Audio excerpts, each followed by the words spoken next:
En esta oportunidad vamos a escuchar a la ex senadora Adriana Salvatierra, quien mencionó que Evo Morales dejó pues más de 15.000 millones en reserva. Cuando Lucho Arce asumió el gobierno, encontró una reserva de 5.500 millones de dólares y hoy solamente tiene alrededor de 1.500 millones en reservas. Entonces la pregunta es, ¿a dónde fueron parar tantos millones? Entonces aquí, la verdad que es lamentable cómo se ha venido manejando la economía de Bolivia.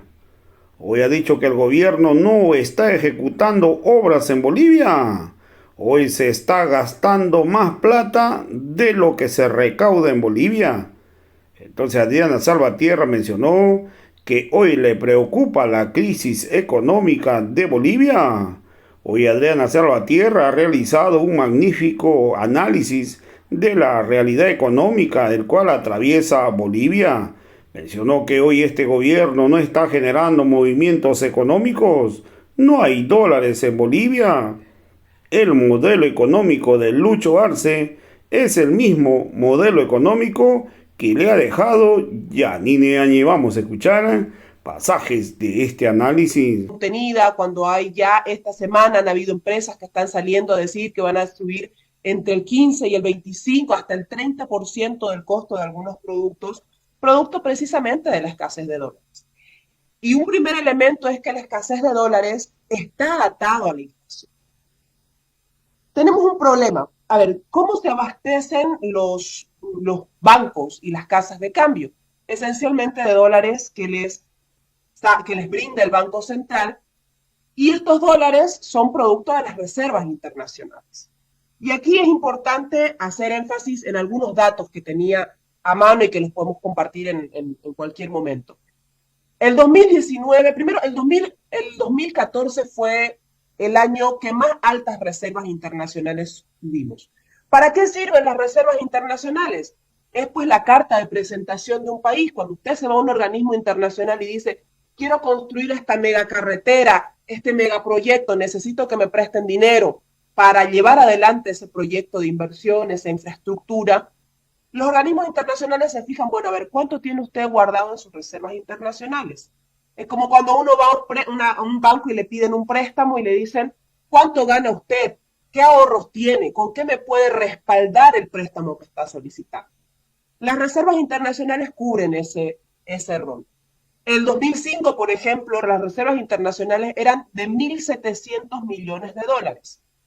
El momento de más altas reservas internacionales fue el 2014, cuando estábamos en crecimiento económico, producto de la nacionalización, la ejecución de la inversión pública, un énfasis en el movimiento económico, y llevamos de 1.700 millones de dólares a 15.000 millones de dólares. O sea, multiplicamos más de 13 veces las reservas internacionales. Fueron disminuyendo porque también se fue invirtiendo, no solamente pedimos plata, también utilizamos nuestros ahorros para los grandes proyectos de inversión, la planta de Uria, por ejemplo, para iniciar el proyecto de inversión del Mutum y otros grandes proyectos que teníamos pendientes. Cuando termina la gestión, el compañero Evo Morales, bueno, no termina, interrumpe la gestión producto del golpe de Estado. Nuestras reservas internacionales eran más o menos de 6.000 millones de dólares, 6.000, casi 6.500 millones de dólares. El 2020 vino la pandemia, una mala administración económica de Yanine Áñez, cerraron con 5.200 millones de dólares. Pero nos enteramos que en diciembre del 2023, el año que pasó, nuevamente cerramos con 1.700 millones de dólares. ¿Qué quiero que quede de toda esta danza de cifras? Que nosotros pasamos de 1.700 el 2005 a más de 15.000 el 2014 y fuimos disminuyendo progresivamente para invertir, pero hubo un quiebre en la economía desde el 2020 donde empezamos a utilizar nuestros ahorros y hoy día volvimos a los mismos indicadores que teníamos en el 2005. Luis Arce, como presidente, empezó su gobierno con 5.200 millones de dólares de reservas. y hoy día nos quedan apenas 1.700.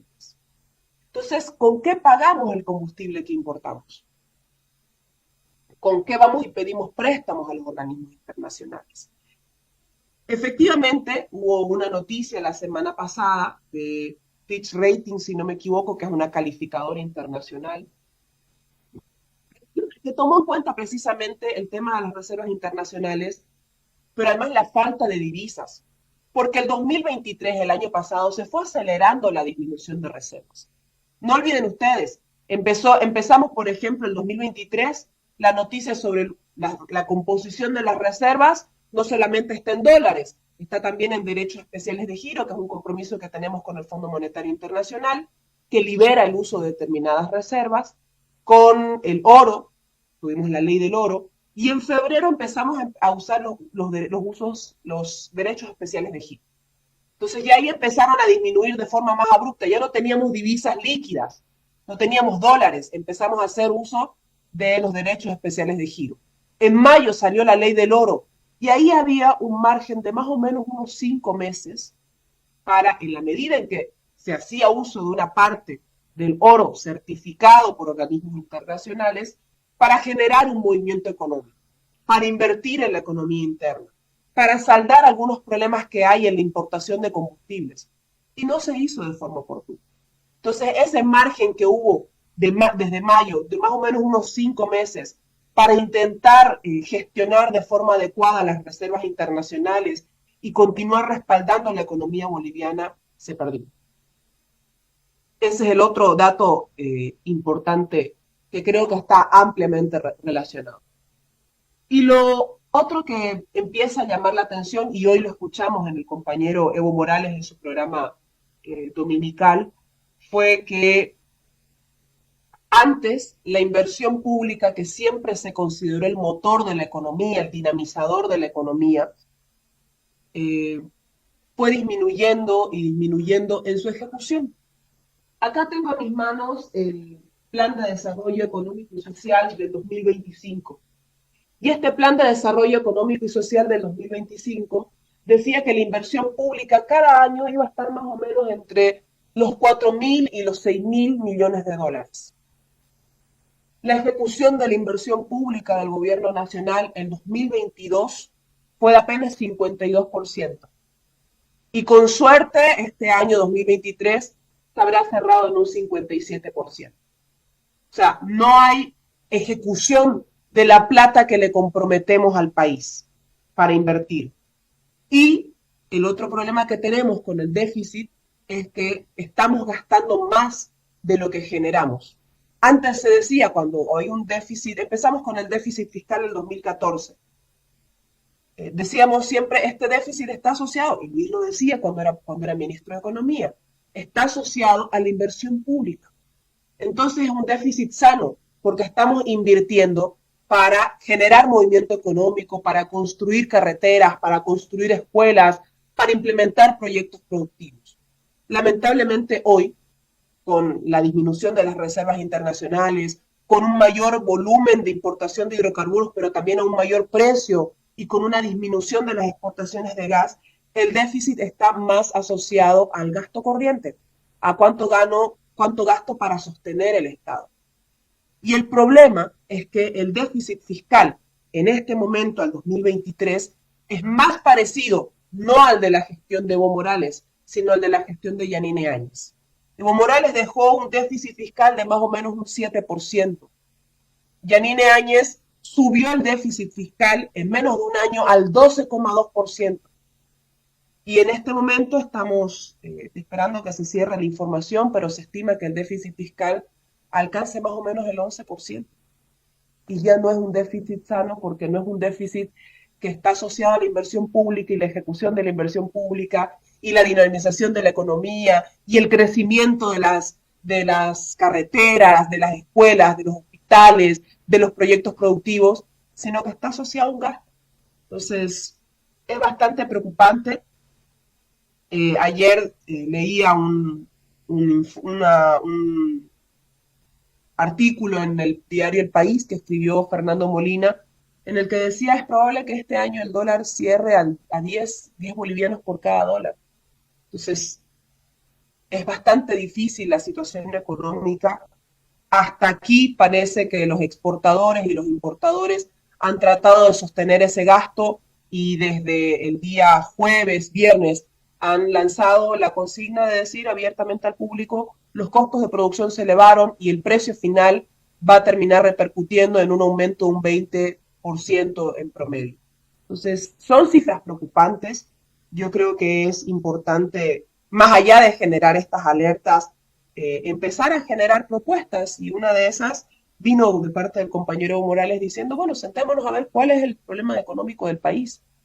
Superen la interna, dejen de atacar a Evo, dejen de discutir la interna, dejen de negar la crisis económica y empecemos a sentarnos para ver qué es lo que se le puede proponer a este país para nuevamente salvar la economía de la gente. Lo que tú decías, de dónde el banco, primero las casas de cambio. Si usted va a una casa de cambio y le dan dólares, o si usted va a un banco y le pide y le dan dólares o compra dólares, eso normalmente venía por dólares que le entregaba el Banco Central de Bolivia a las entidades bancarias, a las casas de cambio, etc. Pero ¿de dónde sacaba plata el dólar es el Banco Central? Principalmente lo hacía de las exportaciones. No es válido decir que, por ejemplo, los dólares provienen de los préstamos. Los dólares deben provenir de la actividad que normalmente realiza el Estado. Y el Estado se nutre de sus exportaciones de gas, exportaciones de oro, las exportaciones que tienen también los privados, entonces de soya, por la ganadería, por otros, por la manufactura, etc. Entonces, lo primero que la gente debe tener, creo, claro, es que el Estado debe nutrirse esencialmente de los ingresos que genera producto de su actividad económica. Eso es tener dólares por un movimiento económico sano. Si yo tengo dólares por un movimiento económico sano, eso quiere decir que tengo dólares producto de mis ingresos por exportaciones. Ahora, si busco obtener dólares producto de créditos internacionales y de préstamos internacionales, lo que hago en el fondo es financiar la falta de liquidez de dólares con préstamos. Y esto no es crecimiento económico. Esto es una crisis de liquidez económica, una crisis de liquidez de dólares. Entonces, el Estado obtiene dólares precisamente del funcionamiento y de los ingresos que obtiene producto de las exportaciones. Ahora, dice uno, bueno, pero ¿cuáles son sus principales exportaciones? Eran gas, eran minerales, y eso garantizaba que cuando el Estado, el gobierno, era el que encabezaba las exportaciones, podía garantizar dólares. Pero en 2022, cuando el gobierno nacional salió a decir, hemos superado las exportaciones históricas en el país, 2022 con superávit comercial, superávit histórico comercial, lo que no nos dijeron es que el superávit comercial, o sea, ese récord de exportaciones que celebraba el gobierno, estaba encabezado por el sector privado. Y claro, el sector privado, cuando empieza a ver que probablemente hay cosas que no están funcionando en la economía boliviana, prefirieron realizar el movimiento económico de la venta de soya, de la venta del pago por ganadería, prefirieron realizarlo a través de cuentas en el extranjero. Entonces, ahí viene el segundo problema, que es la falta de confianza que tiene el sector privado para que el movimiento económico que genera no lo paguen en Bolivia y en cuentas bolivianas y los dólares vengan a Bolivia, sino que se realice en el extranjero. Usan la subvención de los combustibles, el régimen agrario preferencial en términos tributarios, usan todos los beneficios que les da el país, el Estado para producir, pero los movimientos económicos los generan afuera. Entonces, ese es otro problema que tenemos. El Bolivia, el país, el gobierno, no está generando los suficientes ingresos producto de las exportaciones y los privados que están generando los ingresos los están depositando en cuentas en el extranjero. Esos son los dos principales problemas que enfrentamos. Además de eso, por supuesto, el tema de la subvención, el encarecimiento del precio de los hidrocarburos, etcétera. Pero no es que los precios siempre nos han sonreído, ¿no? Y no es que siempre hemos tenido estos problemas. Aquí se han empezado como empezó a faltar la liquidez de dólares, empezaron a comerse los derechos especiales de giro, después empezaron a comerse las reservas de oro, y sucedió lo que finalmente decía, y acabamos en la primera intervención, ¿no? Las reservas del 2005 son las mismas reservas que tenemos hoy al 2024. Pareciera que 14 años del proceso de cambio no hubieran transcurrido y que las gestiones tanto de Yanine Áñez como ahora del presidente Luis Arce nos dejaron como si no hubieran ocurrido 14 años de crecimiento económico en el país. Entonces, eso es bastante preocupante. Pero ahí está también lo que decía Gabriel. A ver, tenemos un conflicto y ante ese conflicto, ¿qué es lo que necesitamos? Decirle a la gente, tenemos este problema económico y en este plazo de 3 años vamos a solucionarlo de esta manera. Les pedimos que tomen sus recaudos, no solamente los que van a comprar y vender un vehículo, comprar y vender su casita, sino fundamentalmente la gente que vive de alquileres. La gente que tenía su anticrético y que venció su anticrético este año. ¿Y dónde va a conseguir $30,000 para un anticrético?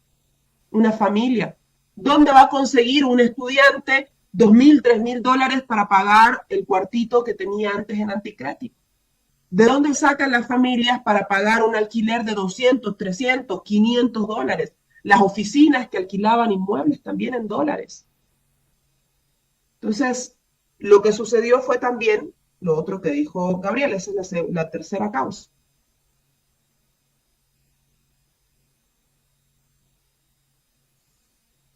Tenemos, creo, nuevamente alguna dificultad con el internet. No sé, vamos a intentar retomar el contacto con Adriana Salvatierra. Ahora sí, sí. Adriana, adelante, que estamos teniendo algunos bajones de internet, pero adelante, por favor, seguimos contigo. No, le decía, los 3 componentes. Por un lado, que el Estado no está teniendo los mismos ingresos. Por otro lado, que los privados están realizando sus transacciones en el extranjero. Y el tercer problema es que no se le ha logrado transmitir a la gente confianza. La gente mensualmente tiene sus pagos de muchas cosas que hacen operativa su vida en dólares. Quisiéramos que sea todo bolivianizado, sí, pero eso es un proceso que ha empezado, que no puede en este momento, por este conflicto, decir, no, ustedes tenían que hacer todos los contratos en bolivianos y me desentiendo de mi responsabilidad como Estado. El problema, y ahí vino la falta de confianza, fue cuando se convirtió el dólar en una mercancía. Y eso sucedió, que está sometida a la demanda, a la oferta, y eso sucedió cuando el presidente del Banco Central habló de un dólar preferencial para los exportadores. Los responsables de la especulación no son los ciudadanos que sienten temor y quieren sacar sus dólares para guardarlos debajo del colchón, no es el que puede cometer un delito pero que saca $3,000 para revender en el mercado negro. Los principales responsables de la especulación son aquellos que no les dan un mensaje claro a la ciudadanía de qué va a suceder y cómo tiene que organizar su vida cuando todos estamos dando este problema. Falta de confianza precisamente en lo que va a suceder en el país. La gente quiere ahorrar sus dolarcitos, quiere meterlos debajo del colchón, quiere tener la certeza de que va a poder pagar las cuentas a fin de mes. Entonces, yo creo que esos son los principales problemas que hoy día tenemos. Las estimaciones no son favorables.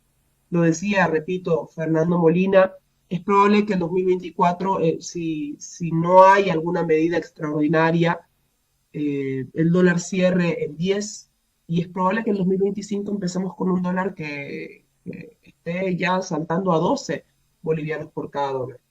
Esto va a impactar en la economía.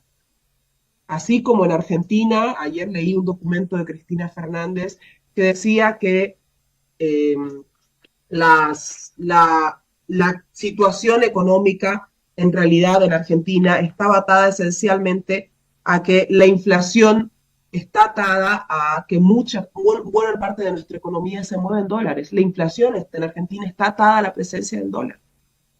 Y en Bolivia ya están apareciendo empresas que están diciendo, vamos a tener que subir los costos finales, elevarlos a un 20% en promedio, entre 15 y 30%. Entonces, eso va a afectar la economía. Y necesitamos no un titular del medio estatal que diga se acabaron las colas por dólares, porque no es que la gente dejó de mandar dólares, lo que sucedió fue que nos pusieron trabas para acceder a los dólares, nos pusieron un formulario, nos marcaron una cita, nos hacen un conjunto de preguntas, nos piden que respaldemos toda la información documentada y al final no le entregan los dólares a la gente. No se acabaron las colas porque la gente dejó de mandar dólares, se acabaron porque complicaron más el acceso a algo que la gente necesita en su mes a mes, en sus cuentas finales. Y necesitamos una claridad de la orientación política de cómo se va a solucionar este problema. Si es a largo plazo, qué medidas tienen que tomar las familias, si tienen que empezar a pasar, sin discutir con el dueño del alquiler, a empezar a pasar sus alquileres a bolivianos, empezar a ahorrar en determinadas cosas, a producir y consumir determinados productos, ver esas cosas. Necesitamos un gobierno, ya, si por último no nos van a solucionar los problemas, por lo menos que no nos compliquen más.